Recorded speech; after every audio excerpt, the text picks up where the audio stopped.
All right, Friday edition of Who You Got. We're back. Got the whole crew here. Jimmy, before you have too many milk ultras or carb light beers, whatever you're drinking, and light wine, why don't you tell them where they can find us? You can find us at Who You Got 33 on X. You can find us at Who You Got 33 on Instagram, though we'll never ever post there, so it doesn't exist. Go there because it'd be really funny. Yeah, because that would be hilarious. But you can always email us at Who You Got 33 gmail.com. Any of your questions, comments, concerns. We got a couple questions this show I'll try to get to. But hey, let's start like we start off every show because it's been a week. We did a March Madness special show, Selection Sunday. We didn't really get too much into other sports. So, Jimmy, I got a couple. Well, not a couple because why would I ever have a couple? But, Ryan, you'll be impressed. I have one UFC thing I want to talk about. So I'm waiting to hear your opinion. Then we can talk about if there's anything going on this week. But I hear, was it Jake Paul, the one who got his face knocked off? He is starting to promote for Netflix now. And we got Ronda Rousey coming back. Are we interested in this at all? Or do we not feel like watching a 39 and is it a 43-year-old fight? I'm not terribly excited about it. I think Ronda was, she hasn't fought in years, and she got surpassed fast. The problem with Ronda was she was dominant at first. She was a judo master, but just like anything else, the competition caught up really quick and then surpassed her. I don't see any real reason to invest a lot of time and energy in this. It's not that she wasn't good. She was an unbelievably awesome gifted judo person, right? But man, and once she got her hands on you, I don't know how many arm bars she put on people in serious fights against great competition. But once they figured out how to kind of stave that off, and there were a couple stronger people that came in, she had some trouble at that point. But no, we don't care, is my answer. Yeah, I love the fact that Paul's getting into it with Brady and Gronk too, which is probably just for the money over this flag football stuff. That's cracking me up. Yeah, to Ryan's point, and on that, it's not that it happened with all the men in UFC as well. Like the new school guys started training MMA. Back in the day, it was this practice going up against this judo fighter versus jiu-jitsu, a jiu-jitsu versus a wrestler versus a boxer. And then they started coming up with MMA gyms, and they train all of these. They don't have to go from gym to gym to gym to gym to gym anymore. And yeah, the talent just surpassed it. So I don't her think mom was also a legendary judo woman too. And at the time when she came up, 15, 18 years ago, her mom was already in her 60s, and she went into the Ultimate Fighter and was tapping out these 135-pound guys. It's pretty crazy. She was tough. But to answer your question, Greg, we don't care a lot. Yeah, I apologize for my rudeness when I was looking down texting. I was teaching an underage person how to find college hockey to make a bet. Nice work, bro. Thank you.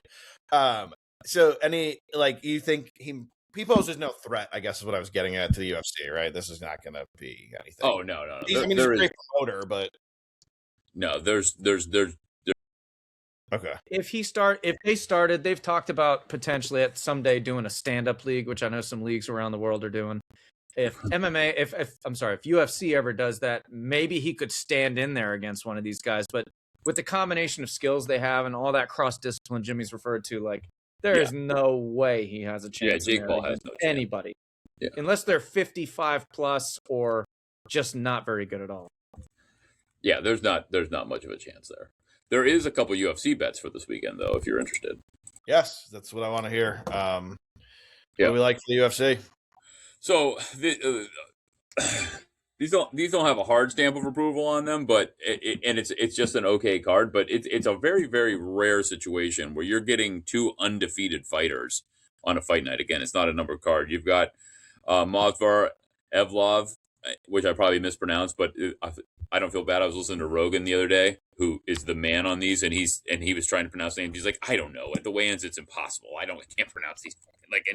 And he's the commentator, so I don't feel as bad. But anyway, he's fighting Lerone Murphy, 19-0 versus 17-0-1. That's a pretty big deal.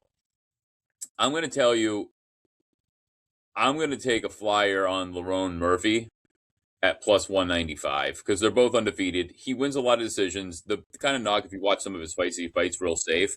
He finally came up with a knockout in his last fight in the first round, so I think he clearly has the power to do it. You can't really bet it to go to the distance because it's minus 275, and the line is relatively close. It's a minus 5.5 plus 5.5 on a 5-round fight. So I'm going to take Lerone Murphy at plus 195. because nobody's beat him yet. So why wouldn't you take the dog at almost 2-1 money? And I think he can get by him. So that's bet number one. Bet number two, the only other bet I like here is there's a fight between Michael Venom Page and Sam Patterson. Now, these guys used to be training partners. They're actually friends. They don't love the fight that They don't love the fact that they're fighting each other. Michael Page used to bring Sam Patterson in to mimic some taller fighters who could move. They're both 6'3", and they fight at 170. I listened to Michael Page on a podcast just a few weeks ago, and he was walking around at 225, and he's got to get down to 170. So he was in a movie. He was this, that, and he was out of shape. Sam Patterson has not gone to a decision in his last 11 fights. He's lost only one of them. He got knocked out back in 2023, but he hasn't gone to a decision in forever. He submits people. He KOs people. Michael Venom Page is the better fighter. He's the favorite because of that. He's gone to decisions his last 4 fights, lost one of them to Ian Machado Gary. No shame in that. That guy is borderline a champion. He's right there. But I'm going to take the underdog again. Not only am I going to take Patterson plus 160, but I'm going to put a unit on the under 2.5 rounds at minus 130. So I think you take Patterson to win at plus 160, and you take the under 2.5 because Michael Page used to finish people. I think somebody gets finished in this fight, even though they're friendly. So take the under 2.5 rounds at minus 130, and take Sam Patterson plus 160 unit on each. And that's it for this week. I see the fights are all early. Where are they fighting this weekend? You know, that's a good question. London. I believe they're fighting in London. Yeah, they're fighting in England. Yeah, because Lerone Murphy's from England. There's basically an English fighter on a lot of these cards. Not every single fight has England represented, but most of them do. But Sam Patterson and Michael Venom Page are both from England, and Lerone Murphy's from England. Just another reason we do it. Evlov's is obviously not. He's from Russia. These guys are dominating, and he's undefeated, so I see why they would think he would win, but I'm still not going to bet against the main event in England when you're giving me 2-1 money, and he's never lost a fight. All right, fair enough. Only 2 picks from Jimmy, but hey, that's fine. If we can go 2-0, we'll take it, right, Jimmy? That's right. All right, is there anything, before we close out UFC, is there anything on the horizon that you're getting? I know the big event in Newark that you don't go to, but you say you're going to go to every year is on the horizon. Are we going to go this year or no? What are you talking about? Isn't there a big event coming to Newark every May that you always talk about, but you never go, or is it June? No, there's not any singular specific event. But we've got Adesanya versus Pfeiffer coming up. We talked about that. We briefly talked about that. That should be a really good fight. People don't like Joe Pfeiffer, so I think the money's going to pour in on Adesanya. I would probably take Pfeiffer in that fight. We'll wait to see what the line looks like when it gets closer to time. And then we've got Moicano's fighting Duncan. I don't get super excited about that card. Ryan, we're gonna take a timeout because Greg, I knew I was right. UFC 328, Strickland's headlining it. Prudential Center, Newark, New Jersey. May. Yeah, but they don't come a specific time every year. They were here in May last year, and you didn't rotate everywhere. Do you want to go to the fights? Oh God, no! Are they canceling the NBA and NHL playoffs? Yeah. Then what are we talking about? I was just wondering if you were going because you talked about it last year. No, it would have been fun. April 11th is going to be a really good card. We will talk about that one in depth when we get closer. You got Yuri Prochazka fighting Alberg for the vacated belt from Pajeda. You got Joshua Van, a guy that we've told you about and we've won on, I believe, 3 times now, defending his belt for the first time. That'll be a great fight. Johnny Walker, Dominic Reyes, great fight. Paulo Costa's fighting. Patricio Pitbull. I mean, that's a very good card. Cub Swanson's still fighting. He's on that card. Really? And then if we could fast forward to a fight night, there's a couple I'm going to jump over. We've got Jack Della Maddalena versus our boy Carlos Prates in JDM's home country. That should be fantastic. So, yep, got some stuff coming up. We'll talk about it, break them down as we go. There you go. All right, PGA, we're almost there, boys. We're almost ready for the Masters, but we got the Valspar this week. Last week was the Players. I'm still not over it. Me neither. 2 times now in this Mayo Cup, we've had the winner going into the final round, and they've choked up for us. Shane Laurie was 1. And Oberg now 2. We could literally be in the top 200 getting paid real money in this tournament if it wasn't for those 2 clowns. Instead, we sit just outside the money with a Bridgman this week who is sitting in 10. But the frustration here is we keep we keep having like a good shot here. Just can't get over the hump. Can't get over the hump for some reason. Just got to get one home. We got to get one home, and it'll shoot us right into the money. Good news for this week is, and the other thing we just can't sidestep, and it's on me because I've been making most of the picks. I'm trying to, and I'm out strategizing myself every week. I'm trying to pick who I think people won't pick, and I hit the landmine every week. 23% of the field are on Bridgman. 23. Biggest pick of the year, and we're on it, of course. So we're not going to make up much ground anyways.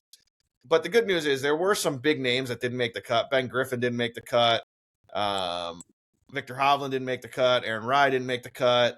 So there are some people. Nick Taylor didn't make the cut. Max Greavy didn't make the cut. So there's some people that people took shots on that didn't even make the cut. So they'll put up zeros this week. So hopefully you can get in the top 5, and we'll move up a few spots. Anyone you like this week? Is there anyone you played? Did you play Xander again, Ryan? No, not this weekend. I had Shoffley last weekend. He was close. Didn't quite pull through, unfortunately. Looking at the board right now, Sanjay M is leading by a stroke. Fitzpatrick's sitting there 4 back. God, I really think it's Bridgman, Fitzpatrick, maybe Brooks. Brooksy's right there. Ace -4. Hoegaard, Spieth is too erratic. I think one of those guys will come from 4 or 5 back and win it. When was the last time Tony Finau was in the top 10? It feels like it's been a while. He's had a couple of tournaments where he's popped up, but he hasn't won, I think, now. And did he win last year? Or it was the year before, right? He won in 24. It's been a while. Jordan Spieth playing He was pretty high level for a good couple of years, though. I mean, yeah, it was. Swing, he's great putter. You can look it up, Jimmy, but I think the last time he won was Detroit. I think was it the Rocket Mortgage they play out there? Yes, that would be the one. Do you remember this stuff? I don't know. You got problems. It's all right. Well, obviously. And so let me lead into this question. I have problems. I'm talking about golf. Someone winning a tournament. Jimmy's talking about who like a year and a half ago. 2007. Yeah. It's like, you see the roundhouse kick on YouTube from 1994 at 4 p.m. in China? No, Jimmy, I didn't fucking see that. Yeah. Well, we know. Hey, random question. So I don't know even what tour this was. I thought it was Valspar, V something. Anyway, it's one of the other tours, not the Korn Ferry. Where is Patrick Reed? He's leading in points on some league, and Patrick Reed was like a big name for a while. Yeah, I mean he was on when he won the Masters, right? He was on the Live Tour, but he left. He's in some random tour then somewhere in the world. It only came to me just now, so I can look it up, but it was crazy. Like, he was a terrific player because I remember hearing about him when he was using different sponsors. So he had iron. He's on the DP World Tour, is he not? I don't know. Is that what it says? I'm trying to look it up right now. But he's got to be on the DP World Tour. He said he joined Live in 2022. Yeah, DP World Tour. You're right. That's not random. That's a big tour over in Europe. Is it? Okay. Well, still, I was like, wait a second. I'm watching the PGA. I'm like, does that say Patrick Reed going across the bottom of the screen? Why isn't he here? Yeah, DP World Tour is where like you'll see like the Justin Roses and the Rorys dip out to play. Oh, here and there. Yeah. Gotcha. That's where like some of the European players in the Ryder Cup, the team that kicks our ass every 2 years. That's where. Gotcha. Okay. Play over there too. I'm not disrespecting the guy. I was just surprised to not see him on the PGA. I mean, I'm not disrespecting him either. I'm just sitting here bitter that we can't win a fucking Ryder Cup. Especially when it's in your backyard. I guess I gotta eat a little crow here, boys. I bashed the World Baseball Classic, and then I got drawn into it a little bit because Italy came out of nowhere. And then I'm not afraid to say it, I'm a hater, I guess. I was rooting so hard against the USA, I got drawn right in on the Dominican. I got drawn right in on Venezuela, cashed a nice big ticket on Venezuela. Thank you, boys. But once again, like I said about Olympic hockey and like I said about the Four Nations face-off, all the players on the Dominican Republic, all the players on Venezuela, they all reside right here. They don't take a plane every day from the Dominican into their baseball teams. They live here. So I just bet the rosters I like better. I was with Jimmy. I thought the Dominicans had the best roster. They were stacked. Luckily, me and Jimmy talked it out, and I took a run and a half, so I got very lucky in that game because we covered the run line. I don't know why the run line. You were still only minus 150, getting 1.5. So we got a good bet there, and then Venezuela plus 230, I think I got it at home run. Any feedback, boys? It's not a one-man show. Anything on the World Baseball Classic? Again, my last comment, and then I'll let you go, is I still don't think it's great because they're never going to let the pitchers go deep into games. What did Skeens pitch? Did he go 5 innings? Was that it? 4 or 5? I can't remember. I don't know. I didn't pay that close attention. I'm not going to lie to you. But I did I paid attention enough to notice that the Dominican lineup was absolutely stacked. I couldn't name a pitcher on their team. I probably could if I paid attention. But yeah, I mean, it was like an all-star team of Dominican players. It was unbelievable. The world around here was very upset the other day that Gunnar got benched in that last game. They were freaking out. Like, it was all over the place.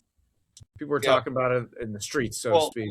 The funny part of that tournament was we talked about that this quickly on one of the other shows was the U.S. team the manager had no clue what the scenario was in that Italy game between America, Italy, and Mexico and how they move on to the next round. You could tell because he didn't play Harper. He didn't play some of the other guys. And before you knew it, Italy was up 6-0. I was watching it in a bar with one of our friends, and we're looking at the game going, what are they doing? What is happening? So, I mean, God, I got to tell you, I'm watching.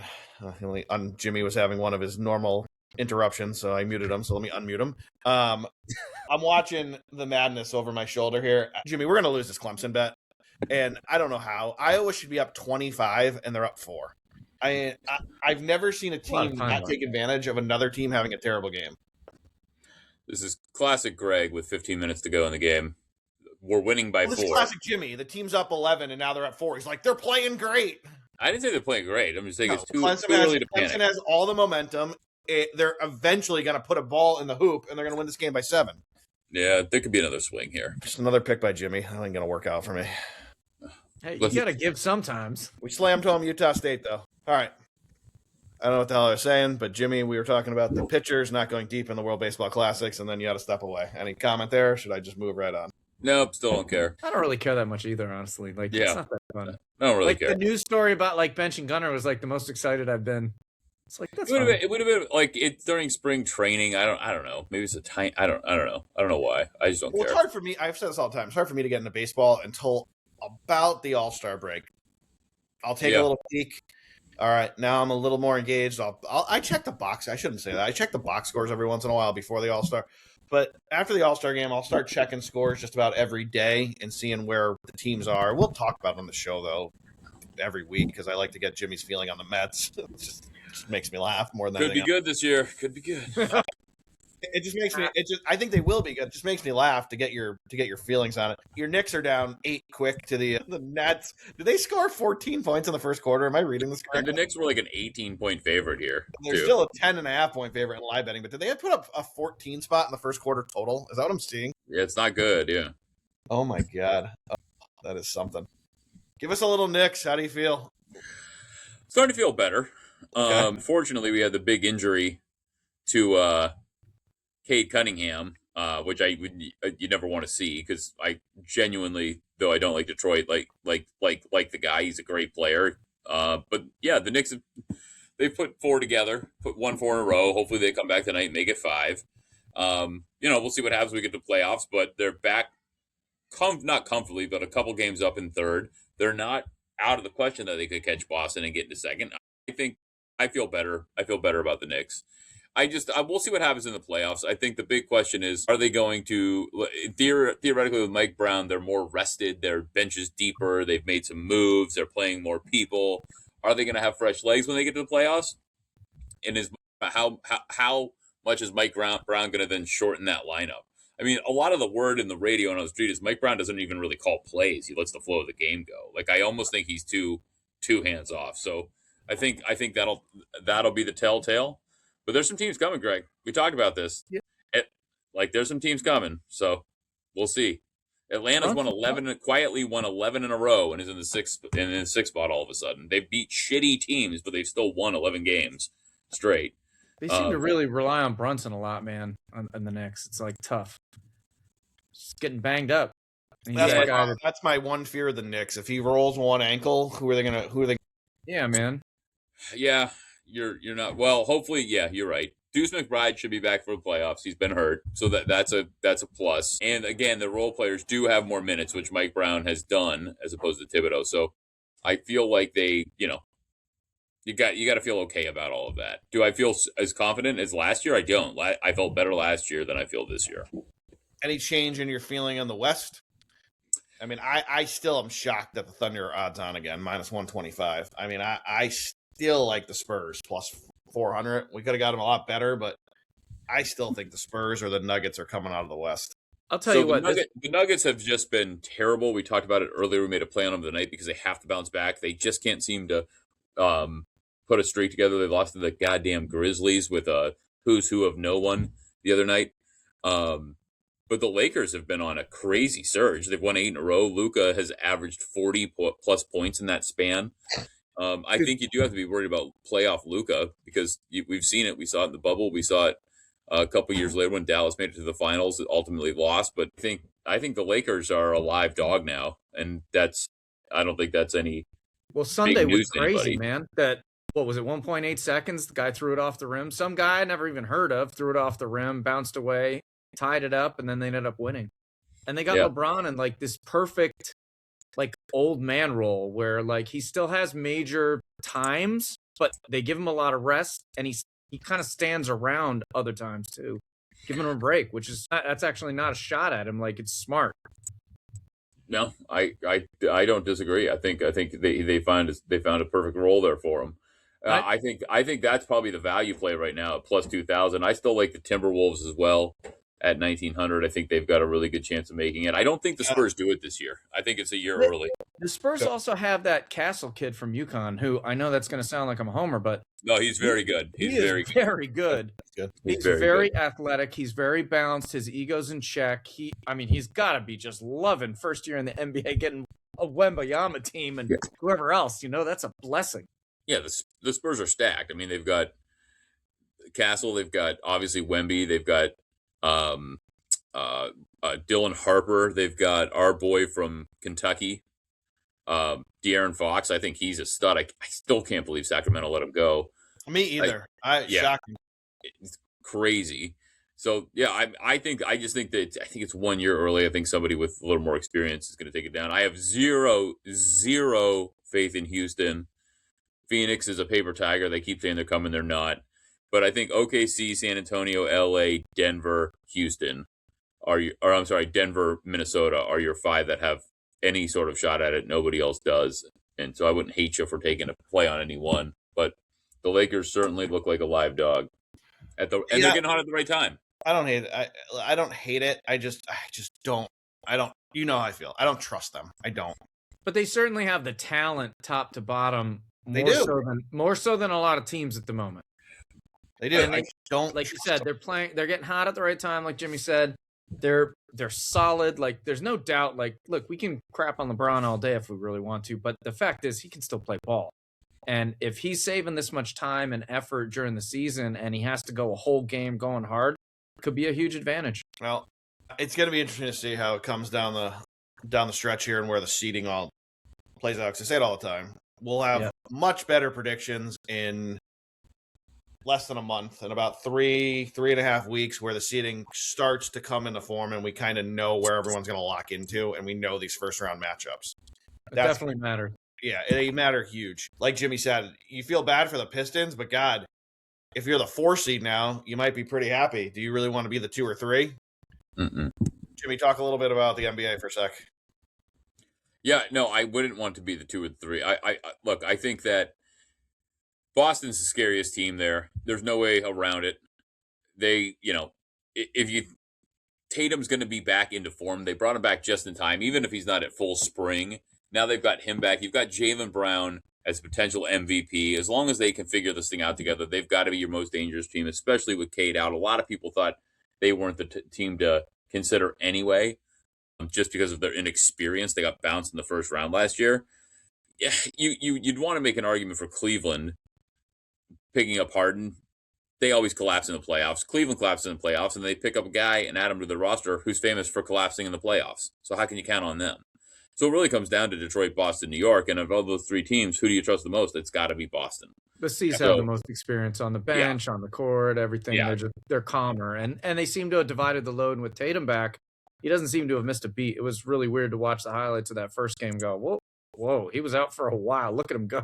Yeah, I mean, Jaylen Brown, they didn't even just divide it. Jaylen Brown stepped up really well. So, yeah, I agree, Brian. I think they're the team to watch there.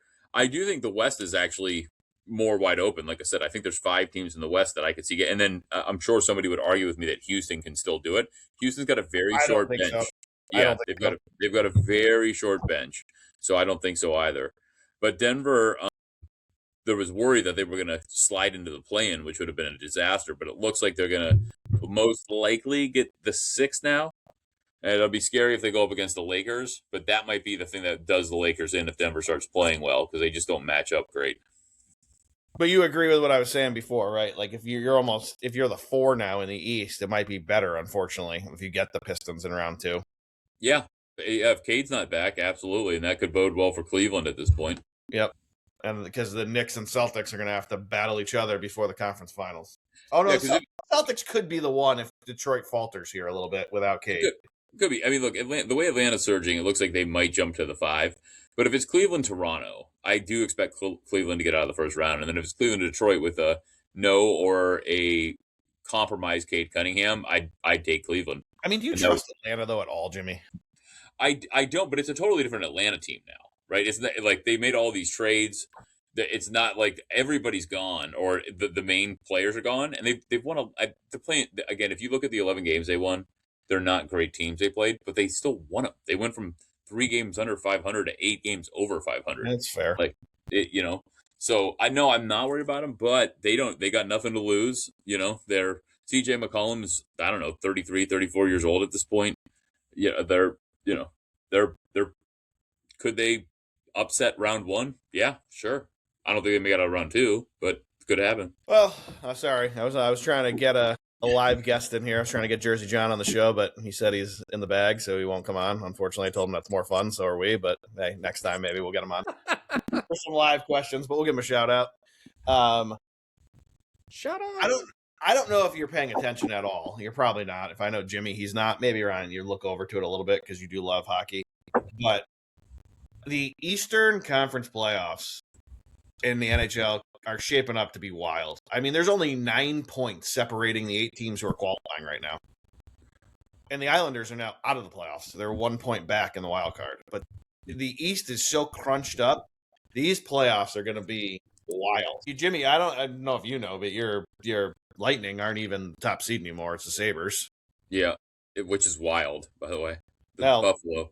I think the Sabres have the slight tiebreaker right now over Carolina and them. But yeah, I mean, this is going to be it's going to be a wild play. I think anyone can beat anyone. I don't think Carolina is as dominant as they were a couple of years ago when everyone thought they were just going to walk to the finals. This is going to be something, I think, these playoffs. Yeah.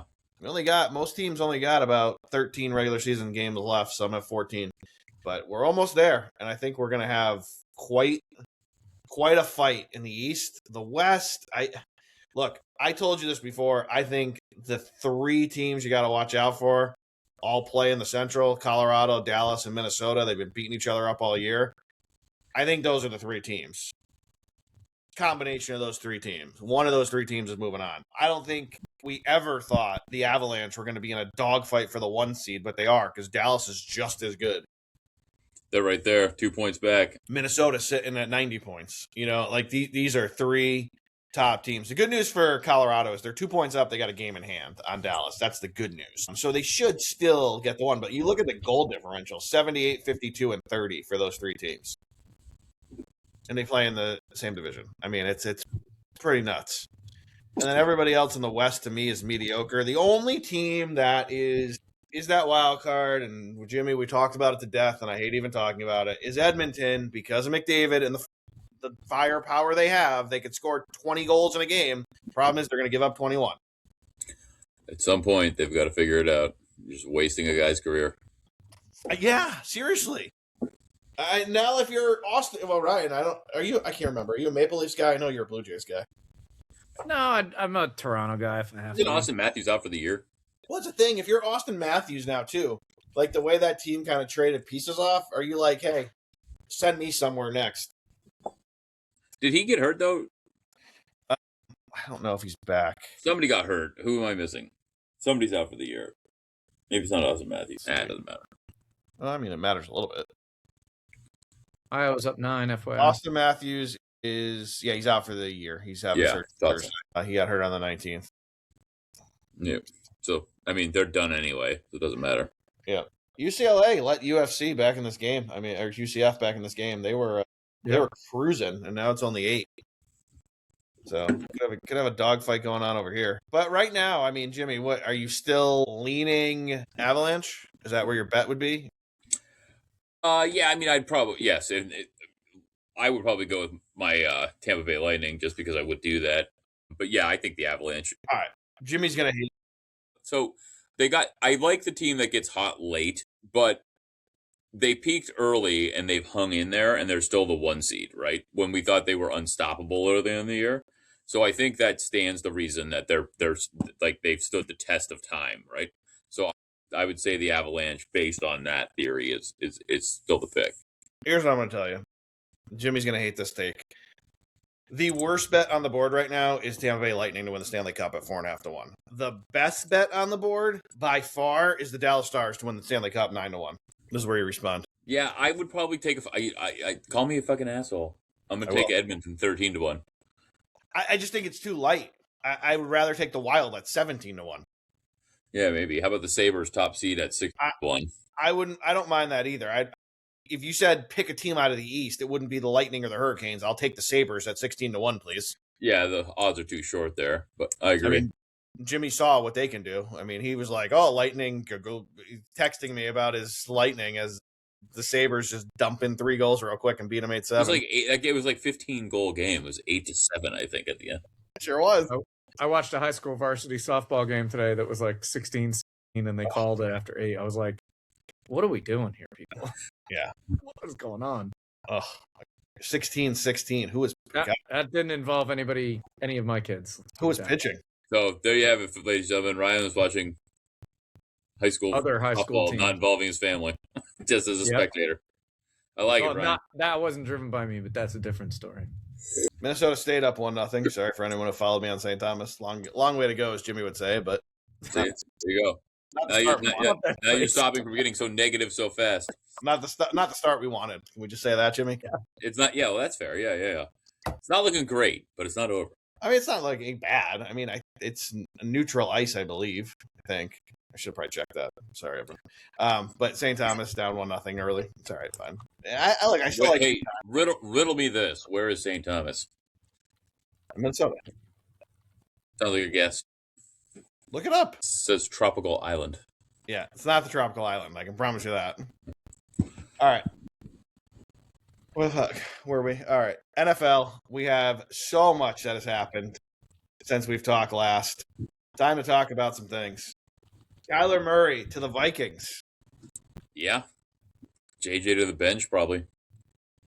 The funny part about this is the Vikings are only paying him $1.3 million. The Cardinals paid him to go away. Yeah. Yeah. Russell Wilson. Been there, done that. I mean, come on. You got to get rid of that guy. You can't trust him. He's not a bad dude. You know, he's in the Dak Prescott world, and I'm not comparing the two, but like, there's not, too many guys better than him, Can I ask you this? I thought about this. I talked about this with a couple people. What if Arizona is just a poorly run franchise like the Jets, and Kyler Murray goes there and wins 13 games with a pretty good offense and a decent defense? Would you be shocked? No, I wouldn't. And here's why. Because Kevin O'Connell, this is why you've got to question McCarthy. Now, J.J. McCarthy keeps getting hurt. Kevin O'Connell makes a lot of quarterbacks look good. 100%.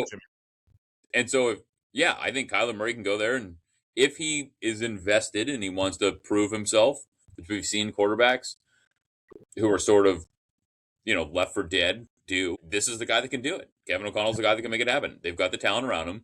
Vikings make the playoffs next year. I don't hate the take. Honestly, I really don't. It's going to be interesting. It could go either way here.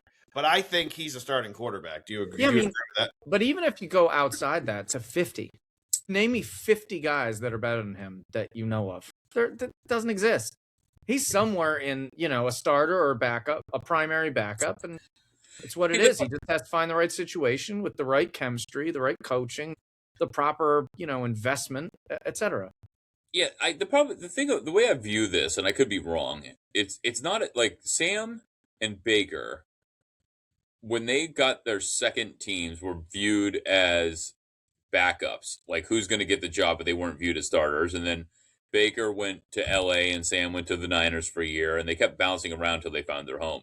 Kyler's still viewed as a starting quarterback, and I think that's more dangerous because there's more expectation placed upon him. So when he goes there, it's his last chance. And it's not his last chance. Like he could be his last chance in the near future to be the long-term answer. And he's going to a place that's known for making quarterbacks shine. So if Kevin O'Connell and Justin Jefferson and the team they have around him can't make Kyler Murray look good, unless it's because of injury, he's cooked as a starter, at least for the period of time. So I think that desperation combined with the talent in Minnesota and Kevin O'Connell's experience as a quarterback whisperer, I think it's gonna go well. I would bet on this working. God, I can't wait to see the schedule. We've talked about height though too. Like he's 5'10", and that's if that's accurate. Like that is hard to see through the trees at that point.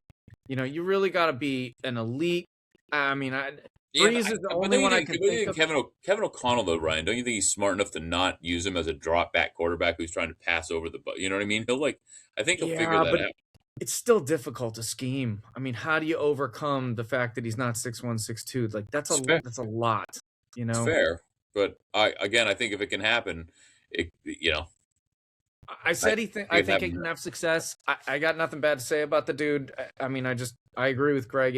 It's possible. Now we're nowhere near the Jets. Let's be real. That's not fair.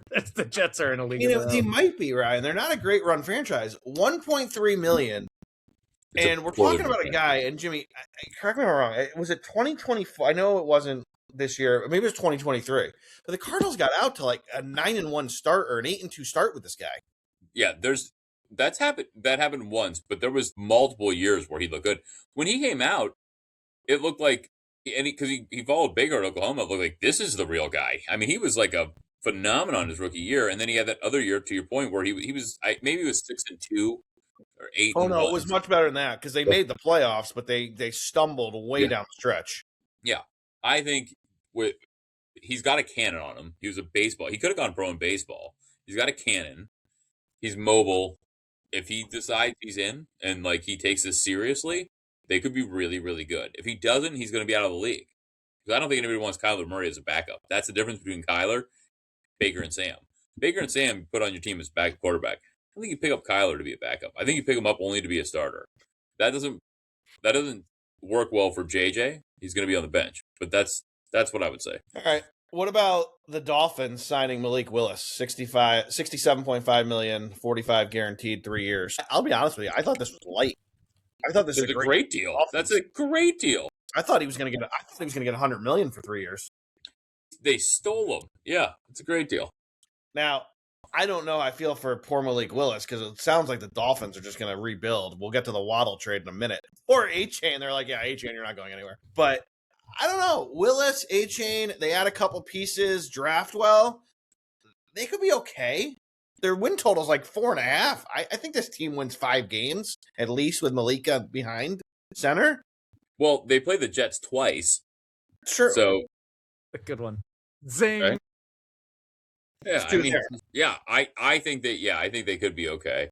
I think that's a great deal for Malik Willis. I don't know that's where I would have gone if I was him, but he, that's the best way. He looked god awful his rookie year. Like I mean, like he was going to be and all. He only played 6 games too. Like, how do you get good? Like the speed is so different from college.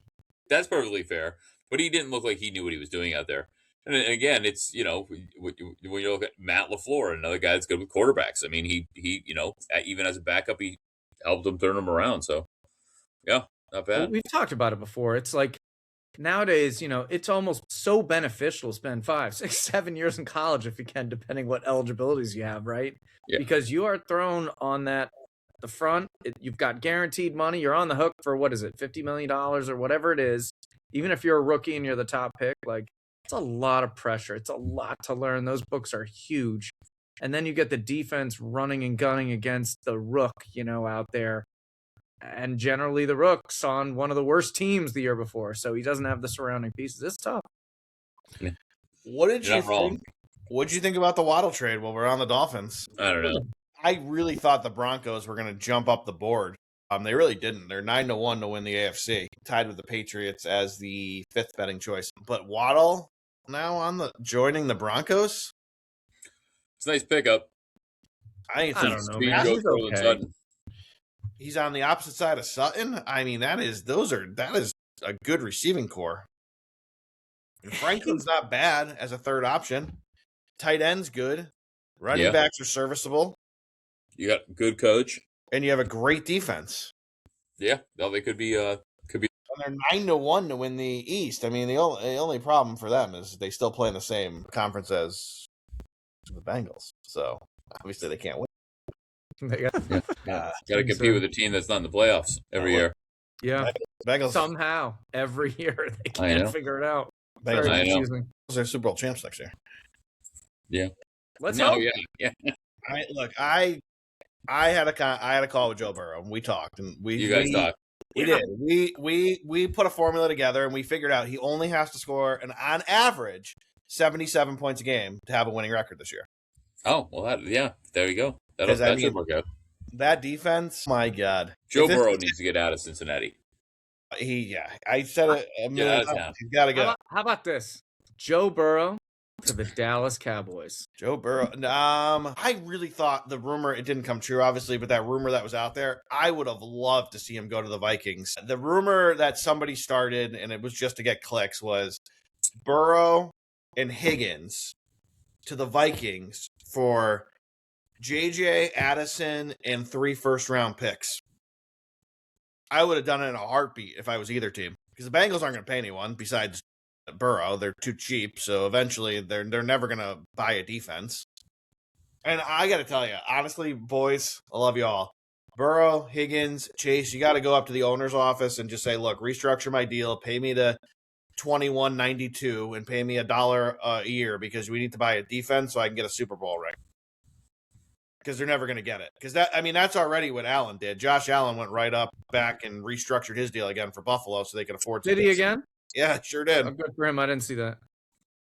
So, and I know I talk about Brady all the time, but that's what Brady did. Of course, he wanted to win. Way underpaid. Yeah. So, I mean, that's what you got to do if you want to win. Because their best defensive player now plays for the Ravens because Max Crosby's still a Raider. But the Bengals don't have their best defensive player anymore either. I don't know what they're going to do, Jimmy. You? Well, this is good. I'm excited about the draft for them. They need to take every draft pick they have and just draft defense. Defense. You got plenty of offense. They're not going to You do have that. running backs. You've got receivers. You've got a quarterback. Maybe a lineman. If they take some offensive line, you can forgive that. The offensive lineman and defense. That's all they need to draft. What am I missing where the Chiefs are the third betting choice? You got Bills 5-1, Ravens. This is in the AFC, by the way. Bills 5-1, Ravens 5-1, Chiefs 7-1. Why are the Chiefs the third betting choice? I still think the Broncos are better than them in their own division. It's Mahomes. It's a sexy bet. Is that all last year? It was a good bet. In my opinion. Jimmy, you agree? I mean, would you bet them at 7-1? No, not coming off an injury like he's coming off of. No, I wouldn't. Apologies. I didn't mean it that way. I just meant Vegas knows that people are going to bet them because Yeah. they're loyal fans. They've won a lot. There's a huge population, like in the surrounding 600 miles that no one gives a shit about. So why not? Probably Yeah. shouldn't have taken that shot, but regardless, why not? Right? People just look. They're like, "Oh, the Chiefs are going to be good next year. Let me throw $10 on it." You want to hear one of my early NFL takes where you're just going to be like, you're out of your effing mind? You know what I think one of the best division winner bets on the board is?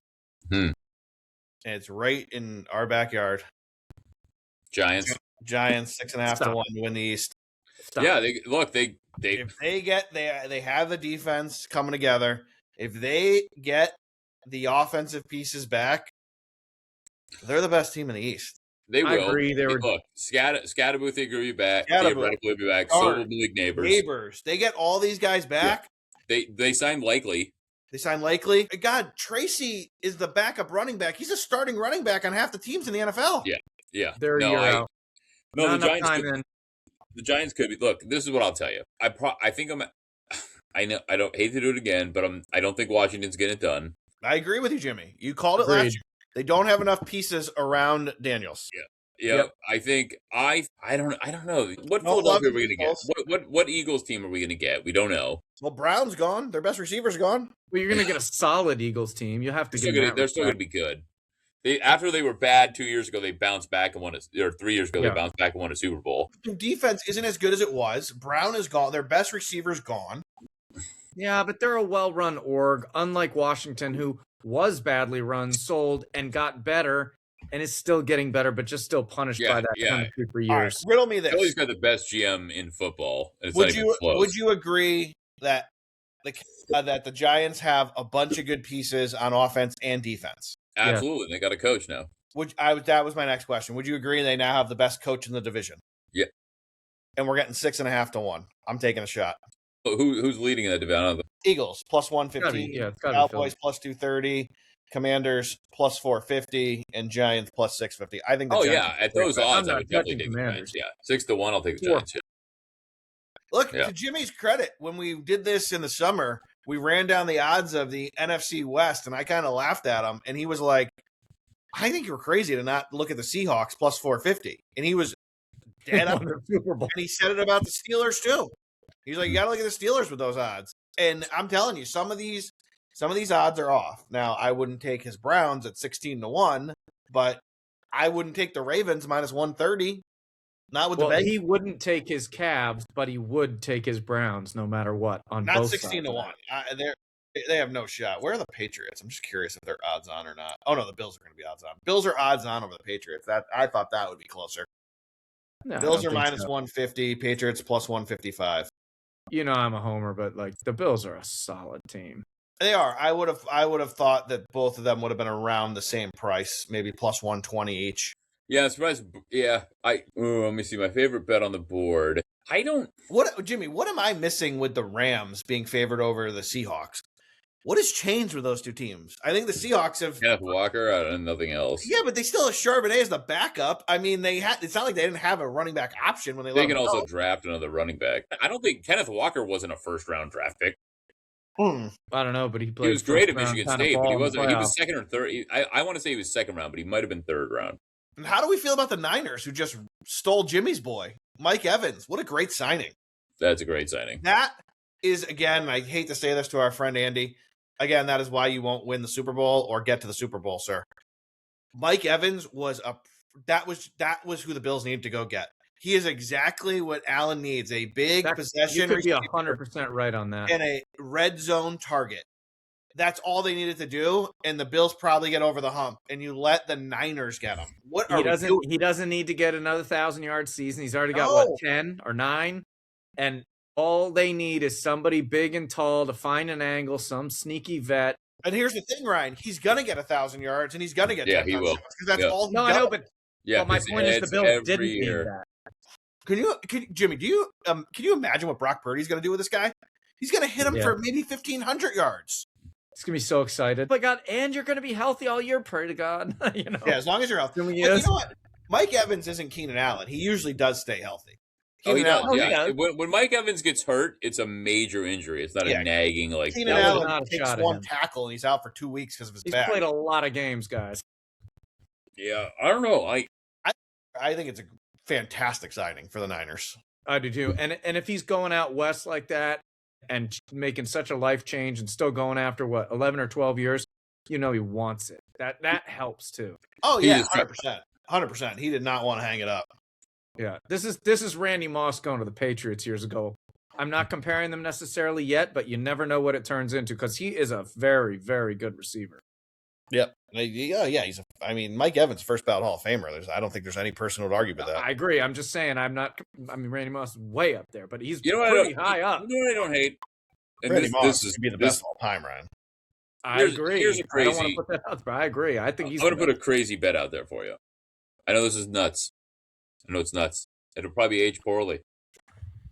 I don't hate the Titans at plus 750. I don't trust the Texans. We've saw C.J. Stroud. I don't trust the Jaguars. I don't care what Cohen did there last year. And the Colts, we don't know what's going to happen there. So why not take the Titans plus 750 with a kid coming back for his second year with a new coach, a good offensive coordinator? They've signed some people. Got a draft coming up. I don't hate the Titans. Because can you want me to answer you that? You can. Because the Texans defense can win games 3-0. That's how good that I know. defense is. They and sure can. And they're basically all back. And you also have Lawrence, who I really think whatever happened, not this past year, but the year before, was a blip. I think that guy's a killer. Yeah. And I watched him in college. He was really good. It was I one know, of the but he finally came back around last year. He's starting to come into Liam Cohen. He's starting to come into his own a little bit, Jimmy. Yeah, he still turns the ball over. He's that guy that takes a little longer because he came from a real college program that didn't do I know he threw, but it wasn't like a pro style offense necessarily, in my opinion. And man, he's picking up the speed. They're starting to surround him with things. He went to a crappy team. Like there's some change that's got to happen to support him. But he's a great leader. If you watch him interviews and post game stuff, like he's a cool dude. Yeah, I don't know, Jimmy. That's a tough bet. If you got it, probably is. We'll see how it plays out. I'm gonna remember this one because I said it. I won't forget. I mean, look, we're gonna talk NFL as you know every fucking show. That's what we do. It's king. Yeah, no matter what. We're gonna change our mind 5,000 times between now and September. My question for you right now, before we jump to March Madness, on March 20th, 8:42 p.m. Eastern Standard. How many wins do the Browns get? 6. Man, that's what I was gonna say. 6-11, and they don't make the playoffs again, Jimmy. Yes. Well, I hope I'm wrong, but we have one last year of Deshaun Watson saga, and he's going to be on the roster, and he's going to be without a massage, and since he couldn't get one, he hasn't been any good. Why do you hate the Browns? Is he going to play? Like, I'm not being funny. He might. What's wrong with him? I don't even remember now at this point. He hasn't played in so long. Jimmy, talk. He blew his Achilles last we saw him. When was that? That was a year and a half ago. Right before he blew his Achilles, he also couldn't play football. Well, he also got blown a bajillion times by a variety of people. That's what I'm saying. He doesn't get massages anymore. His Achilles went. But no big deal. The Who You Got podcast does not agree with the comments from Ryan about Deshaun Watson and oral sex. We do not know if that happened. Go ahead. Continue, Jimmy. Or if it was in the news. Allegedly. Right. Allegedly. But that really was a long time ago, right? Allegedly. No. What they need to do is they need to, hopefully we get a running back with a new knee. We draft a receiver. We draft a few offensive linemen. We've got a great defense, and they start Shedeur Sanders the whole year. And if they do that, they've got a chance to start building something. If we have Deshaun Watson out there, we've got gold under the stadium. Yeah, right. But that's what they need to do because Shedeur did show some promise. He has an NFL caliber arm, and that's the best thing they have going for them because Deshaun Watson, not only is he a bad guy, he's a bad player. He can't play football anymore. He hasn't been able to play since he showed up. Dylan Gabriel is a backup in the NFL. He's got a career as a backup. And Shedeur might be, but he showed the most promise. So if they want to figure it out, that's what they've got to do. They didn't get Malik Willis. They're not going to, obviously they didn't get Kyle Murray. There's not going to be anybody else walking through that door. So you got to go with who brought you here. And I think the best thing you've got going is Shedeur, and just see what happens. Let it fly. He's terrible. If I can have my looks great. 2 cents here just for a second. I have to say that I doubted Shedeur, and I was very curious to see him play, and I have to give him credit. The guy, no. He got out there in limited time in unusual situations, and he got a win when it mattered. That one win was really cool, and I just think he needs to get a shot. And I don't know that it's somewhere. I don't know that it's not a backup role, but the guy showed a lot of heart. He's undersized. Here's the thing with Shedeur. Here's the knock on Shedeur, and I've watched Shedeur as much as anybody here, obviously, but he's very accurate, and he's not extremely. He's accurate. That's his thing. He's accurate, and he's not extremely mobile. Checkdowns. I could be accurate. He is. The knock on Shedeur is he's not extremely mobile, and he holds the ball forever, and he takes terrible losses, or he tries to be a hero. If he releases the ball quickly. What I'm saying, he's getting put in weird situations. Right. The social stuff, I don't care what he says. He's too small. Stuff, all that press is a lot. He's not going to make it in this league. He's too small. Can't read a defense. Makes terrible. But he deserves a chance. The ball too long. He's not a quarterback in this league. You just said it though. He holds the ball too long. But what he does, he holds the ball too long, and he makes bad decisions. But both those things get solved by one thing: speed up your time. Here's the things that he does have: he's accurate, and he has a big throws checkdowns. Go ahead. No, he doesn't. He's accurate too, throwing the ball to my running back, Jimmy. He's accurate on deep balls and over the middle. Hey, and Ford, you're 1 yard away. I hit you. Fantastic. 90% completion. Hey, in this particular situation, I'm very confident I watched more Cleveland football than you did. So he's very accurate, and he has a strong arm. He makes bad decisions because he's a young guy, and he holds the ball too long, trying to be a superhero. He If has they an can average coach that arm. out of him, he could be okay. He's an Now, average. I'm not saying they can for sure. I'm not telling you his promise, but he's better than Dylan Gabriel. Has a weak arm, and he's 5'10", and Deshaun Watson sucks at football. 5'4". What are we talking about? Shador's 6'1". Yeah. Oh, right. In the playbook, so he's 5'8". He's bigger than Dylan Gabriel. Dylan Gabriel looks like Mini-Me back there launching it left-handed and it floats. I would just say I think the guy deserves a chance somewhere, and it'd be nice to see him play in Cleveland. Me too. I want Deshaun Watson on the bench He'll more be than a anything. phenomenal CFL quarterback.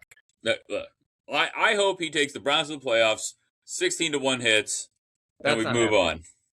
Anyway, I think we've covered this one. There's a better chance of Doug Flutie coming back and leading the Browns to the playoffs than Doug's not even 66 yet. Give him some credit. I would see him tomorrow if I was the Browns. He's a better option. Give him time. While Greg's over there giving old Joe a hand job for going 6-11 every year and being hurt all the time, shitting on everybody else. He's I think he got him. What did he get him to last year? I mean, he wins more than he loses, so let's not get that. I can't help that. I know. I know you have a little. Are we honestly gonna sit here on our podcast and say Joe Burrow is not a top 4 quarterback? No, I didn't say that. I'm just saying. What are we talking about? Your intense belief in him is leading you to bad bets. I don't know if it is. Hey, we know. Hey, guess what? I have good news for you. You'll be betting the Bengals often in our account next year. Oh, I'm closing it down and sending your money back. All right, quick update. Ryan's shitty team tied the game at 1-1 with BC and then quickly gave up a fucking another goal. So UConn losing to Boston College 2-1. But good news out there for anyone else. St. Thomas puts one in the back of the net, 1-1 against Minnesota State. And that leads me in. Tomorrow, we talked about this last year. Jimmy kind of busted my balls a little bit. Tomorrow's a hard day for me because I want to watch the round of 32. I know there's great games, but there's so many conference finals for college hockey to see who's going to go to the tournament. Very hard. Jimmy doesn't know this, but I'll tell him. Michigan, Ohio State tomorrow night, buddy. Michigan's in no matter what. Ohio State would be a bid stealer. Michigan, Michigan State are probably the 2 best teams, I would think, right now. Yo, remind me to talk to you about national hockey news after this when we're off. Yeah. The move is just get a second monitor, watching both. All right, that's what I'll do. It's just a matter of what I put on the main monitor. But believe it or not, just like last year, it'll probably be college hockey. Minnesota Duluth tomorrow night. Minnesota Duluth. Let's get it done, boys. Let's get it done. Couldn't get the jersey on tonight. Forgot about it. Why did it just be Duluth? Iowa 6. Just got cut. 2:40 left. What do you got? Right, talk about yourself. I'm behind. I'm getting a cocktail. I'll be back. Oh! And by cocktail, I mean light beer. He busted you up. Way to bring the show UCLA's down. up 14. Yeah, I see that. Jimmy brings the show down to a screeching halt. Yeah. Yeah, good. But anyway, good. Well, Jimmy's going to do that. I'll give you a quick update here on what's coming up tomorrow because some of these odds are posted. They have a few of them. Bentley and Sacred Heart. Bentley minus 160. I actually like Sacred Heart plus 124. I don't know if I'll bet it. I'll probably put it on Moneyline Parlay. I love Michigan to just punch Ohio State right in the face tomorrow night. And then I'm taking them because I love them. Minnesota Duluth plus 150 against Denver, who, Ryan, if you haven't followed college. I know all about it, yeah. Yeah, Denver's awesome. Yeah, they're amazing. Defending champs. I know, it's weird. They're called Denver versus Michigan or BU or I love BC Denver. I think they're great. The only problem is I love State. Minnesota Duluth. I just love. So I'm going to take Minnesota Duluth plus 150 and hope Denver finally doesn't win something over these last couple of years because they have just been. They're killer. Denver has just been dominant. Yep. Maybe we'll do let's see. Well, Jimmy's we'll segue into college hoops here. Wait, can we stop before we get to college hoops because that's a big subject and talk about that picture I sent you? What is going on with Charles' eyebrows? If you look again at that picture, he's missing half his eyebrow. And then he's on Weight Watchers or Ozempic or whatever else because he's down 100 pounds. His vest is bunched up like this on his front. I mean, look, there's a lot of things I'll do on this podcast. Talking bad about Charles Barkley will never be I love Charles Barkley. I'm just talking about his image. His image is great. His eyebrows look great. He looks very thin. I'm sure he did it. I'm sure he did it naturally. Chuck, I love you, man. Don't even sweat it. I got tons of respect for you. I just like You talk about the fact that Barkley was wearing a suit 4 times too big. I say it He all. sure I was say it last all the night. time. I saw it. tonight too. It's the same thing. If I He's could, got a pinstripe on. It's freaking like bunching like this. He looks terrible. if someone said, you guys, you got a wish. You can pick any person to come on your podcast and chill with you for a couple hours. It would be Barkley 1 and Shaq 1A. Oh, yeah, you I know agree. what? It would Amazing. be Barkley 1 and then tied Shaq and Snoop. Yeah, I would love to have. Barkley would be the best. Let's bring all But- three. But Ryan, his Hey suits. guys, we're just asking if all three of you want to come. Ryan, this is the best part. When he stood up, his suits you could tell he got tailored because they fit his body now, but the shoulders are still hanging down to his elbows. Yeah, and right here is all just. I have a few questions from the fan, and swear to God, this is true. These are true questions. I am not making this up because the first one, Jimmy's going to be like, "You're fucking with me." I promise you, I'm not. The true questions that Greg came up with. Let's go. This is a true one. I swear it's from one of our listeners. Jimmy, question for you is This is from I Argentina. told the person who told me to Billy. ask you this that I wouldn't be able to get it out without laughing. They want to know, do you know with each drink you have on the show, your pauses between words get longer? Or thought? Yeah, I'm sure. Okay. It's true. And it was a great observation for anyone who watches this from a video standpoint. You wouldn't notice it the way we edit the show on Spotify, I don't think, at least. But yes, good call out. The other one, it was a Club 81 question. I said I'd ask it. I already know the answer, but I'm going to ask it anyways. They want to know, and I'm going to go get a cocktail while Jimmy yells at the person who asked this. Better 80s trilogy. Back to the Future, Karate Kid. Back to the Future. And it's not even close. Because Karate Kid 3, it ends at 2. There's no trilogy. My friend, if I can be so bold, go watch Karate Kid 2 again. It is one of the worst movies I've ever seen in my life. 2? And at the time, oh yeah, I loved it. It's not great. No, but- but if you go watch it, like don't even think like movie aficionado. Just think like you were writing some book with like 5 pieces in it, right? You know, the intro, the development to the main plot, kind of the wind down and twist, and then the conclusion. That movie goes from, I don't know who this woman is. I met her for 30 seconds. I'm in love with her and defending her honor to the death on an island of lanterns. It's like, it's totally insane. I knew. No, yeah, 3 wasn't that bad, but 2 was horrendous. And by the way, if you didn't know there was a 4, there was a 4. And that was worse than all of them. And the only thing that saves Karate Kid 2 was if you watch the Netflix series Cobra Kai, shout out, one of the best series ever. The dude that he fights to the death comes back, and he's a character in that show, and he's freaking awesome, amazing. But this whole thing, like, like this is like, what are we doing here, people? And then they start like spinning the little things. Thing. He fell in love with that woman and fought to the death. Literally, they met for 30 seconds. It was a whole thing. It's not even close. It's Back to the Future, best trilogy on this comparison. Jimmy's 100% right. But I will say that 1 and 2 and Back to the Future are good. 3 was really sucky. Oh, disagree. Get out of here. guys We are talk about this all the nuts. time. You're 5 years 1, younger. It goes I original 3, 2.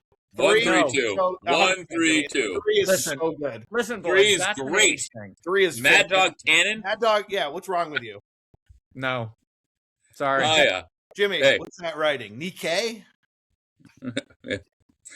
All due respect, boys. No, 3 Love 3. is so good. Love 3. I like to do my killing after breakfast. I like to do my killing before breakfast. Clayton Ravine? Like, what are we talking about? It's so good. So good. It's so good. Takes you to another time, Ryan. Takes you Really? another time. What's wrong with you? Yeah. I I get mean, they're building the clock tower. it. Listen, I watched all 3 of them in the theater. I don't know what to tell you. Me too. Yeah. Should have enjoyed the third one more. You were like 4 in the first I one. was. 85. I don't I remember was that 4 years crap. old. It was one of the first movies I saw in the theater. Calvin Klein? 30 years ago now is 1996. If they made it now, they'd be going back to 1996. Unbelievable. It gets really weird to think about life that way. I'll tell terrible. you. Yeah. Oof. You'd be going back. You'd be going back. You'd have like a Pearl Jam T-shirt and a flannel on. I know it. So bad. I know. It's weird when you start splitting times like that. Yeah, Gwen Stefani would be a no doubt. So it's, yeah. Can you name what Jimmy will? Man, save Ryan. What's the name of the bum on the bench? Ooh, In 3? I don't know. He's there in 1 and 2. But you don't know the name of the bum? I don't know the name of Bum. It's Fred. I don't know. Fred. Name's Fred. Bad. All right. I thought you'd know that. All right. I So did we not agree know. there. But I will say this to give the Karate Kid lovers who disagree with us a little something here. Johnny Lawrence is the best character out of all those movies. Of course he is. Yeah. It's not, 100%. it's not close. Yeah. Johnny Lawrence is probably one of my favorite characters of all time, and it just carried over in Cobra Kai. His acting in Cobra Kai was one of the best character of all time. You also have to give the guy who played John Kreese some credit too. He was a nasty person and like did a great job of being a jerk. He Like did. a really good job. Great acting job. Yeah. I mean to do that when he like took his thumb up and like he's holding Johnny by the neck and he just wipes his nose with his thumb. That was like hard. I don't know what you're looking at. I don't remember the quote. I don't know what you're looking at, Sonny. He just wipes it. And you're like, God, he's just going to throw him back out there. I'm pretty sure the part you're talking about is sweep the leg. Hey, It who may have been remembers? right before that, could be. Yeah. That's But a that's man not when joke. he said it. But the wipe, the grabbing the dude by the throat and just like wiping his nose was awesome. Who remembers No Retreat, No Surrender? No. Oh my goodness! Strike Disappointing. first, strike hard, no mercy, sir. Strike No, first. No Retreat, No Surrender. Great '80s karate movie. Cobra Kai never dies. No, Bloodsport was the best. And Well, Kickboxer. Obviously, Bloodsport was based on a true story. Yeah, but it wasn't if you look. Go No, look it but up but someday. that competition happened. Yeah, but the whole Frank Dukes thing is complete BS. You can go read all about that. But yes, the competitions, like I lived in Hong Kong for 3 years, if you didn't know. And like you knew not to go down certain places. Like if you're on a main road, it's no different than New York. But New York, it's a little more obvious kind of where you go. There, you're like, oh, that's nice. There's something there. You know once you get there not to go down these alleyways. Even though there's commerce and other things going on there, you do not go down there. In fact, in that movie, the guy that played in Bloodsport, the younger, the Shidoshi's son who got killed, I went to school with that dude. That guy, Okay. well, I won't say his name, but you can look it up. And I was like, I didn't know that at the time. So I get back home, my buddy and Did I he are really watching get on the killed? couch. What's that? Did he really get killed? No. So the actor, Oh, the actor. that was the younger actor, That's cool. was a guy that I went to school with in middle school. So we get back to the U.S. in 9th grade. I'm watching with my guy from Connecticut. And I look at him and go, dude, I know that guy. I went to school with him. Look, here's my yearbook. And he was in there. It was really weird. But anyway. Eric from Vegas, his Instagram handle is Frank Dukes of Hazard. Oh, yeah. If anybody wants to follow him.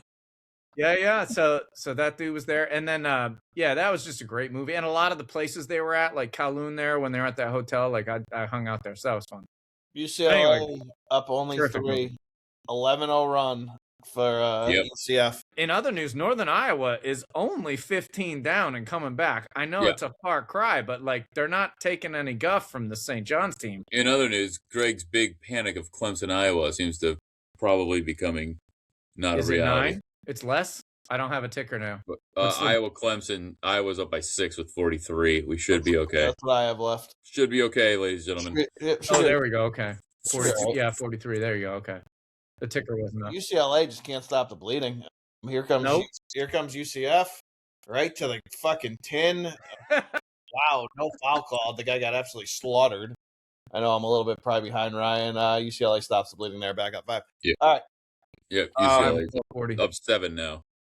Final question from our listeners was, if you could go to any sporting event, best seats, best package, whatever, a Game 7, a Super Bowl, whatever it is, what would it be?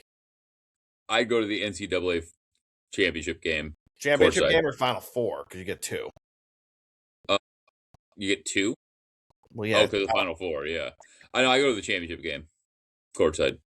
Okay, NCAA champion. Ryan, what about you? I am absolutely going to the World Cup center field, having the best time of my life. Even though although I'm not a huge soccer fan, like I love soccer, that just seems like the most chaotic thing ever, and in the best way. It's a great answer. And then I'm absolutely going to Good the answer. Super Bowl at midfield. I had a friend go to Super Bowls and tell me about it, so I would never go to a Super Bowl because it's Super Bowl would be down on my list. I don't care. I want to see it. I want to be at the 50-yard line. I want whatever I want to eat, drink, be merry, trip to, trip away, great hotel room, all that crap. That'd be amazing. So mine is different. I don't think you guys would guess it, so I'll just tell you it. I won't make you guess. Wait, hold on. Right. It's gotta be horse related. Number one, gotta be. He's Or- right. He's 100% right. It's. I You're would going to the Derby, Yeah. full on outfit, 25 Get yourself a grand. fucking little cute hat. With a 100%. hat, yeah, with a hat and a feather and whatever else. He's And 100% you're, right. and you're getting in the winner's circle as a winner of those I tickets. would have guessed Master. That would be number 1A for 1A, but for me it would be Kentucky Derby. Those seats you see that are exclusive right over the finish line, all expenses paid right there. The Kentucky Derby day, that would be mine by far. You know what number 2 would be? I've been to a closeout NBA Finals game. I had the worst seats in the house. It was a lot of fun, but I've done it. I've been to game 7s too, but I saw the trophy presentation, the whole thing. I got right down close to it. I would actually go to a game 7 of the World Series in Yankee Stadium. if I was picking any game 7, it would be. This is for not that anyone listens, even though we tell some of our old friends who live north of the border to listen. I would pick a game 7 Stanley Cup final if it was happening in Canada, and I'd be rooting for that Canadian team to win the cup. Yeah, that's fair. That's fair. But can you see, even though I don't like the Yankees, a game 7 at Yankee Stadium would be I can't see phenomenal. it. Game 7 at Fenway Park would be phenomenal. Yeah, well, yeah, I can. Or Fair. Wrigley. Fenway 1, Wrigley 2, Yankee Stadium. Yankees would be number 1 for me on that one. Why? New York. Not even the old Neither. Yankee Stadium. It's a new bougie, shitty park. Yeah, it's not the old Yankee Stadium, but it's still. If you said the old still- Yankee Stadium, we could have a debate. The new one, fuck, still in the Bronx. absolutely not. Look, if you want, if a game 7 if the Knicks were in a game 7, Madison Square Madison Garden. Garden would be awesome. Knicks or Rangers, Yeah, that would be awesome. but not the Yankees at this new Yankee Stadium. Fuck that place. All right, Ryan left. He might be murdering someone. We can see the kill room. All right, Jimmy? We're a day and 3/4 in. How would you evaluate this tournament? I think it's been great. I think it's been great so far. There hasn't been a ton of upsets, but there's been a couple. We picked one of them, High Point. Throwing around that term "we" a little loosely, but go ahead. No, that was a we. Don't you try to take all the credit for this one. I've been up on this. I believe my line was there won't be a low point. There'll be a high point in this tournament. Yeah. Look, it's been a good tournament so far. It's gone how we sort of thought it would go. I'm very interested to see the next couple of rounds because we had some not bold, but we had some, some serious picks going on. We predicted St. John's would get basically to the Final Four. We put a play on them to get to the Sweet 16, so we do believe they're going to beat Kansas tomorrow, assuming Kansas gets there. They still have to tip off. But I think it's been a great tournament. I love the tournament. I talked about it when we started this podcast, that this is my favorite betting time of the year. It's also one of my favorite. Me too, Jimmy. I love watching it. I love everything about it. It's like the first run of the NFL playoffs when you get games all day for 2 days and then Monday. You brought up High Point. How great of a final play was that for High Point to win that game? I didn't watch it live, so I only saw the highlight. So I didn't have the same emotion going into it. I mean, but they set it up perfectly for a dunk to basically win the game. It was fantastic. Yeah. Unbelievable. And then, look, we're going to kind of break down what we've seen, and we'll go through the games here, and we'll give you our picks for tomorrow. But as a fan, I can't even tell you the emotions today for Kentucky. They should have won that game by 15 to begin with, but they just kept not putting their foot on the neck of Santa Clara, and then they tie the game. Santa Clara gets the ball. I knew the 3 was going in the minute it left the guy's hand. They go up 3, and then away all day. Just fucking throws it up from 35 feet, and it's absolutely pure. And then they crushed me in those last 2 plays because I had absolutely pure. You mean off the backboard into the net than it was. I got the text ready to go. The fucking Cats screwed us, and I had to reverse it and say, "Hey, we're back in this." And then they dominated overtime. They killed him. It wasn't close. There was never a worry once it started. And then it left his hand. Did you read his mouth? Did you read his lips when it left his hand? Go watch the replay. He said bank as soon as he left his hand. Yeah, well, because he had to, because he knew he threw it over 5 feet past the hoop. It's a beautiful shot. Yeah. No, look, it was awesome. Not It to was mention, I don't know if you saw the stat, but he was the first player to have that line since Larry Bird in this tournament. it's pretty good. Pretty good. Who's that? Pretty good. So here's the thing, and look, just tell Jimmy, have you seen it yet? If you haven't seen the line yet for tomorrow, or excuse me, for Sunday, this is going to be a good question. If you have, then it doesn't matter. Okay. But I'll tell you what I thought the line was going to be, and then we can all guess what it is. I thought it was going to be Iowa State 9.5. I have seen it. So you have seen it. What did you think it was going to be? I 6, I 7 had maybe. Iowa State 9.5. Ryan, what would you have made Iowa State a favorite over Kentucky on a neutral court? I don't know. I picked Kentucky. I thought they were going to win. I was irritated. This is the thing. I am very encouraged now because this line opens at 4.5, and I think people are going to hammer Iowa State. And now I think Kentucky's going to be competitive in this game. Somebody knows something. Yeah. Now I got some faith now in Kentucky. And Yeah, but the problem is they're like some of those other guys we've talked about where they have the talent, but they just can't. They're not executing properly. They're on a downer. Maybe they get fired up. What's that? He's always going to be the best player on the court. The guy from Kentucky Yeah. it went off. I know, but it's hard to know. Like, does this mean that, like, if you talk generically, does this mean that, like, you went out, you're Goliath, you almost lost to David, and now, like, you don't feel quite like Goliath, but you're playing someone who just came off a win, who's pumped up, egotistical. Yeah, but now you're David. You get to play the other role. Yeah, but can you like embrace that and really do it? I don't know. It's a tough situation. You know, you're emotionally deflated.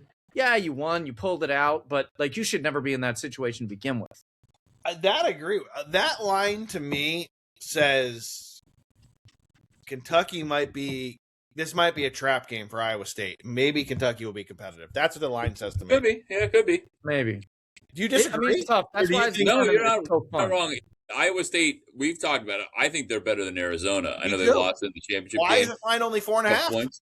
Yeah, it should be bigger. I agree. It should be bigger. I agree. I'm 100% Jimmy. I can't wait to pick some of these games. I got some thoughts. I want to hear the. All right, well let's go over the first round first before we start getting into the games. Let's kind of run it down. So Iowa looking good here. Oh, it's over now. They win by 6. We get the cover there. I thought Vandy was impressive over McNeese. McNeese gave him a fight, but Vandy pulled away. Any thoughts there? I mean, we've talked about Vandy was a good team all season. SEC team. I mean, they're a live dog. I think Vandy's got a chance to make a little bit of a push here. People fucking loved, and I mean loved, Troy as a sexy play, getting those points. Yeah. Nebraska took them to absolute pound town. I thought Nebraska looked impressive. Who knew? Like, that was their first win in history. Like, that's amazing. Yep, first one in history. For a school that's big like that, like, we all know their football teams, right? Like, they've been beast, and good for them. Congratulations. You gotta. There's nothing you can say but well done, boys, for not quitting. The VCU comeback and winning overtime. I mean, wild, unbelievable, absolutely wild. Well done, fellas. Yep. And Carolina, I mean, look, they haven't had the greatest year, but God, I lost more money on them too. So confident. I caught it about halfway through, and I had some points, and I was like, we were all over VCU. It was one of my favorite plays of yesterday. And when they were down 19, I said, "Whoa, did I fuck this up?" Because I thought UNC not having their best player didn't deserve a 6 seed, maybe didn't even deserve a 10 seed. Yeah, I didn't see the rank, but that's one of the top comebacks ever. Yeah, it was the 6th biggest comeback in NCAA history. UCLA is hysterical. They can't be thrown in the ocean, but luckily VCU can't score.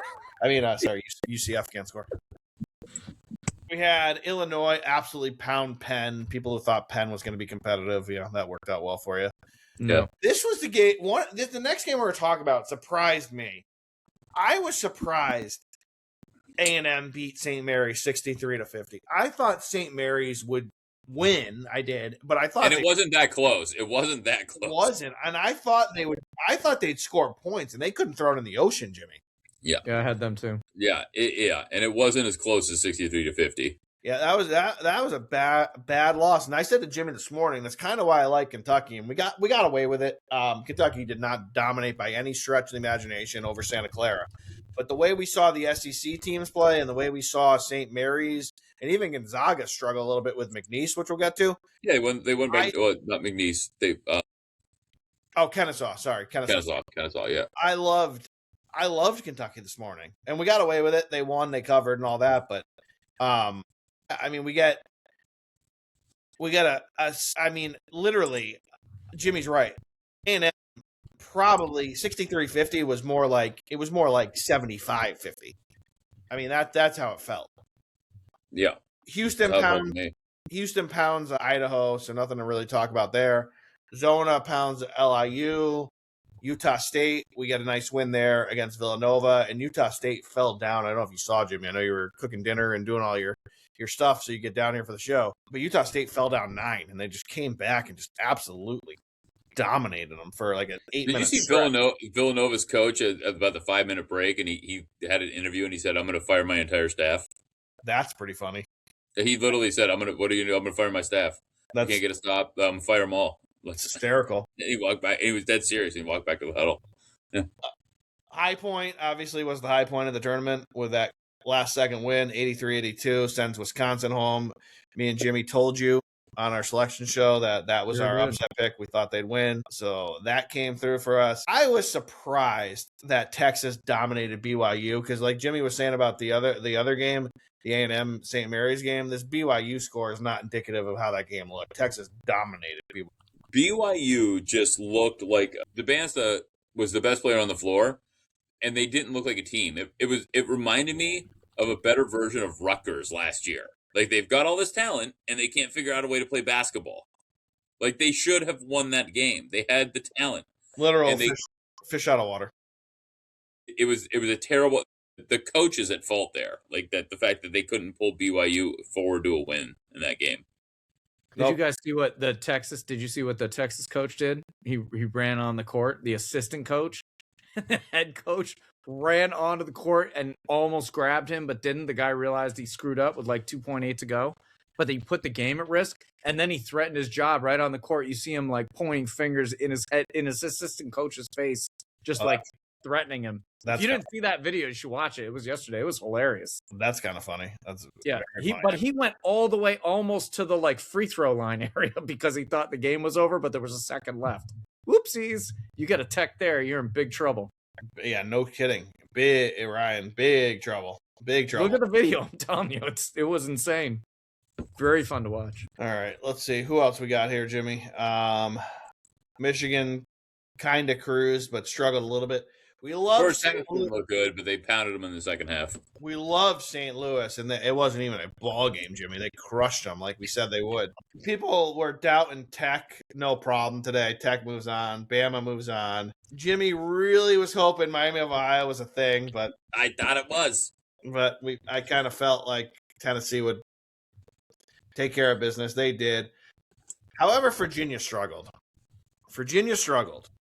So I don't know how I feel about that Virginia team against Tennessee. That's going to be one we'll get to when we start making these picks of the numbers that are out. God, I don't know. Virginia, Wright State gave them all they wanted. Wright State's not a bad team, and that's why I think Virginia covers. I don't love Tennessee. I don't think they're that good. That was the bet by me of Ohio because I didn't believe in Tennessee. Maybe I'm wrong. Maybe Tennessee is that good. But Virginia getting points. Let's go to the fucking East for a sec. I mean, boys, we'll get to the picks later, but Siena gave Duke all they wanted and more. It scared the hell out of him. Duke made the little excuse. We looked past them.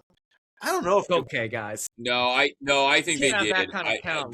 This is what happens. This makes me nervous about Duke. I think they really did. I think this was their wake-up call, and now they're going to be on their game the rest of the tournament. Now Jimmy, Duke's a live dog. I don't think so. I think the injuries are catching up with Duke. Maybe. I hope you're right. They're not very deep. I don't know. TCU is going to give them a ball game tomorrow. Oh. I think I think TCU is going to give them a ball game. St. John's is going to move on. TCU, obviously, we just talked about, moved on. We got a nice win there. I like South Florida and got very, very lucky here with a backdoor cover. They were getting 5.5. They were getting crushed, and they came all the way back and made this a ball game, lost by 4. Michigan State dominated North Dakota State. We just said Iowa just moved on. I think we've covered everybody that's moved on at this point, right? I think so. UCLA is up 14, so they should be moving on. The Johnnies are up 20, so they should probably move on. Purdue's up 30. Yeah, I didn't even look at that one, but yeah, Purdue. I wasn't really concerned about Purdue. Notable I assume it's one of their guards just surpassed Bobby Hurley's all-time assist record. I think it was in the ACC, but maybe it was NCAA. Impressive. All right, let's pick tomorrow's games with the spread and just straight winners. And then Jimmy, we're gonna have to make our survivor picks here for tomorrow. Yeah. All right, so Michigan 12.5 to St. Louis. I'm not going to bet it. I'm going to avoid it. But if I was going to bet it, I would bet St. Louis to cover the 12.5.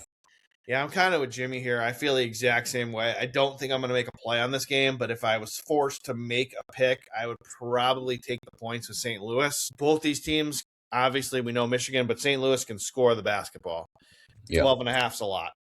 They got that kid that transferred in. They call him Milk Chamberlain. He looks fantastic. They've got a squad. They shoot the three really well. Got a great defense, like we always talk about, Jimmy. But not for me. I'm taking points. I'm shocked. I'm going to disagree with both of you, homers, who are going against your team. I think Michigan's got this. It's my opinion. I think they win the game, but 12.5 is a lot of points. Right? I know. I think they're just going to feel really comfortable. They got through the first, no problem, smoked them, and now they're kind of on a roll, and they're just going to do it. Center's been playing better lately as far as I've seen. They've been dominating. Let's go. I got to stand on the next one. Michigan State, 4.5, Louisville. I love Michigan State in this game. I couldn't agree more. Michigan State wins by double digits. Agreed. Louisville's not that good. We use them in the Survivor. We have 5 Survivors going. We used them in one of them because I thought they'd get out of the first round but wouldn't get out of the second, and we'd save other picks. I think Michigan State dominates this game. We are going to hammer the Spartans. Love the Spartans. I'm telling you, normally you wouldn't put a Michigan State parlay in because you probably wouldn't like both teams. But Jimmy, one of our money line parlays tomorrow is going to be Michigan hockey to win the Big Ten title and Michigan State to move on. That's amazing. Yeah. To be one of our money liners. Look, we already kind of talked about this. I think this is too many points from what I saw. I think TCU covers 11.5 tomorrow against Duke. Now, I think Duke will move on, but this is too many points. I'm going to avoid this one just because I don't know what we're going to get from a Duke team coming off of a near loss. So I'm going to avoid. But if I had to bet it, I'd take TCU in the points. Hey, good news. You're going to bet it, and that's what we'll be taking. So. Oh, listen to the tough guy over here. Tommy Tough Tits. So, I don't know. It's one of those bets where you make where I'm like, all right, look, if I lose, I can live with losing, but prove it to me, Duke, that you can beat TCU by 11.5 coming off that performance. Because the one thing TCU can do is score in spurts. And I think they'll be able to keep it close because I did not like what I saw from Duke from a defensive standpoint until the last 2 minutes of that game. Yeah. It goes back to, did they overlook them? No. I think that's a bullshit excuse when people say that. It might be. But they could. Like, if your kids, you're thinking, like, we got these guys, we're going up against basically a high school squad, right, in Siena. Yeah, but then why didn't you come out and win by 30 in the second half? Yeah, fair. All right. Nerves. Houston giving 10.5 to A&M. I'm taking A&M. Too many points. Houston's a defensive team. They can score. 10.5 is too many. A&M's playing well. I hate this number. This one's an avoid for me. Ryan, any opinion on this one? No, not on that one, man. I'm avoid. I just don't want anything to do with that one. I'll tell you, I got an opinion on the next one. I know you do. Gonzaga giving 6.5 to Texas. Go ahead, Jimmy. Hook 'em. Yeah, I'm with you, dude. Yeah, 100%. I am too. I think Texas gives Gonzaga all they want and more. Yeah, I don't hate you if you take the money line on Texas plus 200, but I'll take the minus 115. Give me the 6.5. Gonzaga is unbelievably overrated. They lost to Michigan by 40. Yeah, they're going. Yeah, They might lose this game outright, but Texas, give me 6.5. I'll take it. I'm with you. All right. This number, to me, I was actually a little surprised when I saw it open this high. Illinois giving 11.5 to VCU. I would take Illinois here, actually. I'll lay the 11.5. They're a high-scoring team, high-powered offense. I think they're going to run all over VCU. VCU, great story. They seem to be in it every year. I just think they're going to be way overmatched here. Illinois is a really good team, and I would actually lay the 11.5. I'll go the other way here. I think VCU. I think this is going to be one of those games where Illinois gets off to a slow start. VCU gets up by 7 or 8 and stays around that till about the 12-minute mark in the second half. Illinois comes back, wins the game, but does not cover the 11.5. Greg, you couldn't have said it better, in my opinion. That some version of that.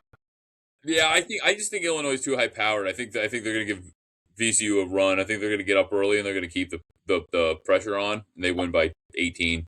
All right, I'm going to skip the game of the day, which I think is the 8:45 tip, and I'm going to skip, and I'm going to go to, because I'm just curious to hear what you think.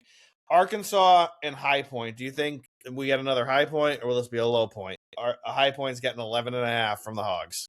No, I would take the 11.5. I mean, they beat Wisconsin outright, and Arkansas just has a way to play down to their opponents. 11.5 is too many points. Give me High Point.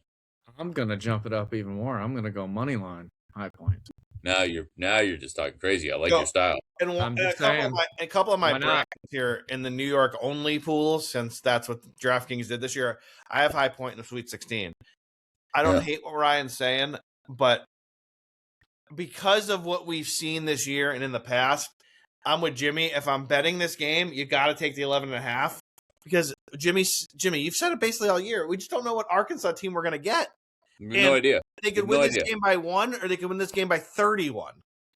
Yep. So I'm going to take the 11.5 on a neutral court. Absolutely.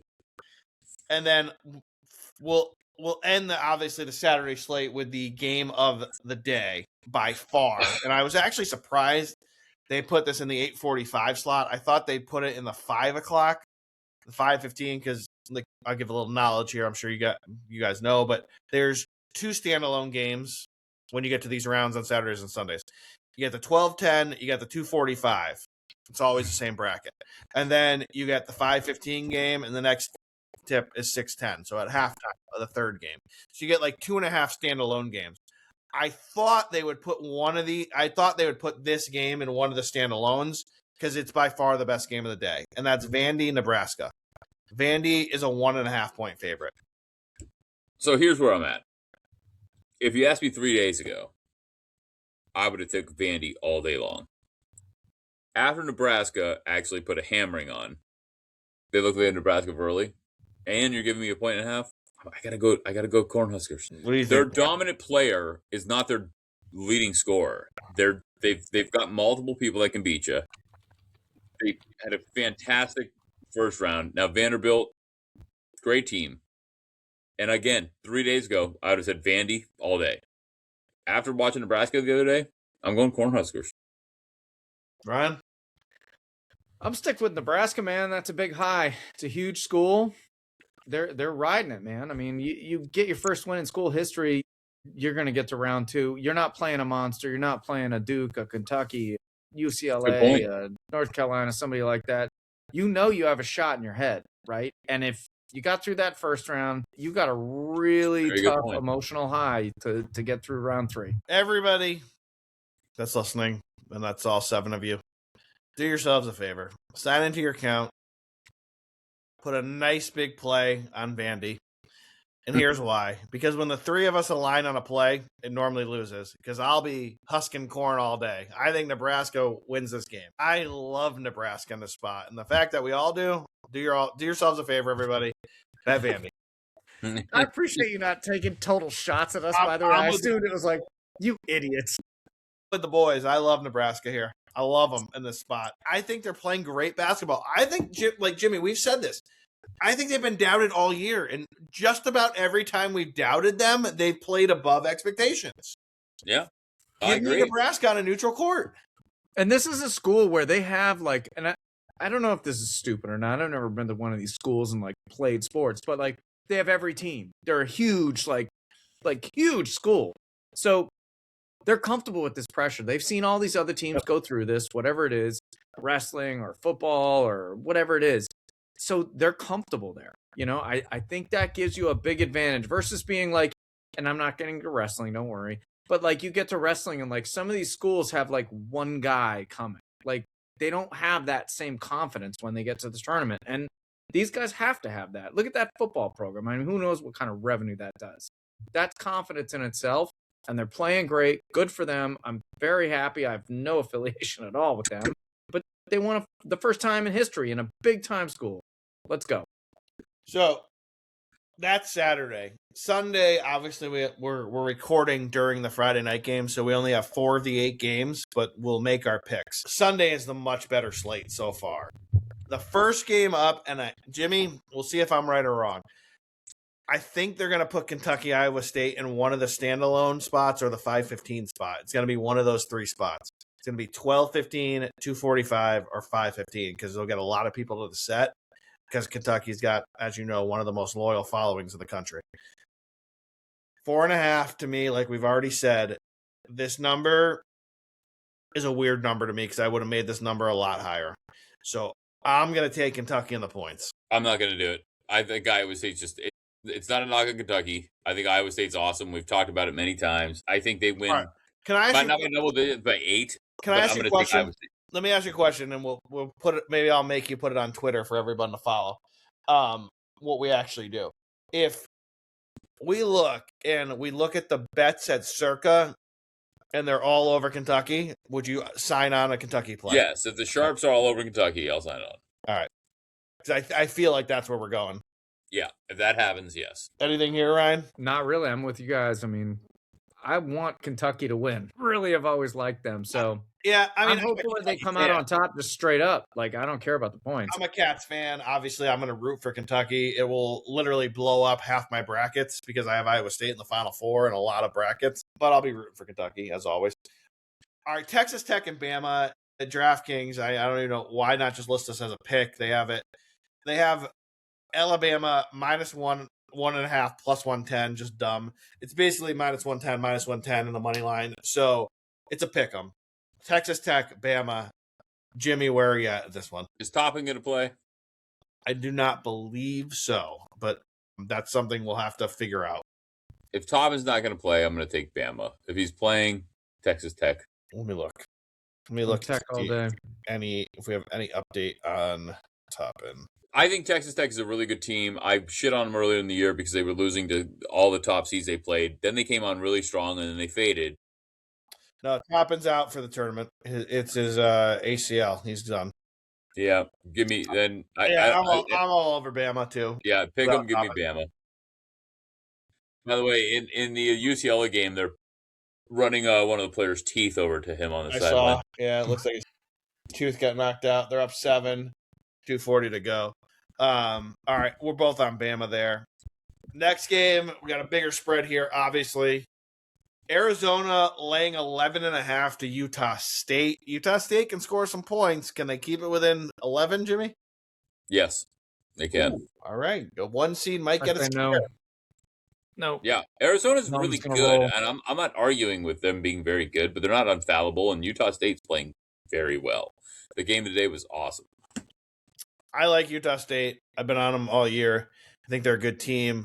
However, I think Michigan and Arizona are the 2 best teams in the country. I've been saying it forever. I think Arizona covers the spread. I think they blow them out. Yeah, I agree. I can't wait to hear what Jimmy says on this game because I know his hatred for Tennessee. Tennessee is giving 1.5. He's already grabbing his heart. He's like, oh my God. I don't hate them. I just don't think they're that good. They proved me wrong today. They played really well against Miami of Ohio, but Virginia's a different beast. And I'm scared of a team coming off of a game that wasn't great, just like I am about Duke. I think Virginia comes out here. You're giving me 1.5? Yeah, I'll take it. So you like Virginia to move on over Tennessee? I like them to win the game, but I'll take the 1.5 points as a gift. Okay.